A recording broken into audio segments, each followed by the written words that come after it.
ایک اعلان اللہ نے عرش پہ کیا تھا، وہ تھا پہلی حجت کا، وہ تھا آدم کی خلافت کا، وہ اعلان ہوا تھا فرشتوں میں، یہ ہوا صحابیوں میں، وہاں بھی ایک اٹھا تھا،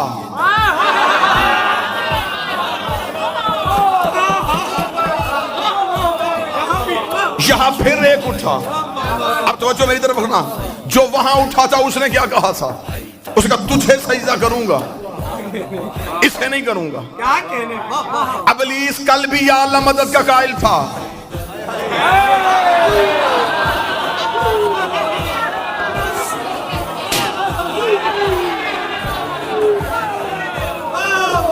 ابلیس آج بھی یا اللہ مدد کا قائل ہے۔ اس نے یہ نہیں کہا کہ میں تجھے سجدہ نہیں کروں گا، اس نے کہا اسے نہیں کروں گا۔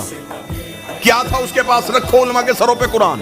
نمازوں کی کمی تھی، کثرت تھی اس کے پاس سجدوں کی۔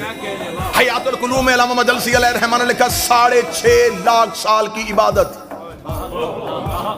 50 ہزار سال کے سجدے، اور انکار بھی پروردگار کا نہیں، انکار بھی کیا حجت کا۔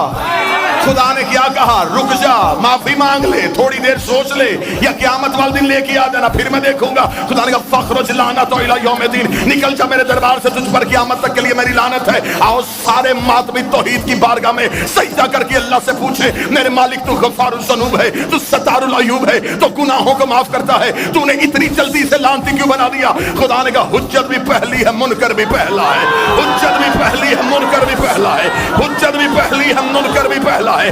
اگر میں آج اسے اس کی نمازوں کی وجہ سے معاف کر دیتا تو کل کو بڑے بڑے منکر نمازوں کے ٹوکرے اٹھا کے،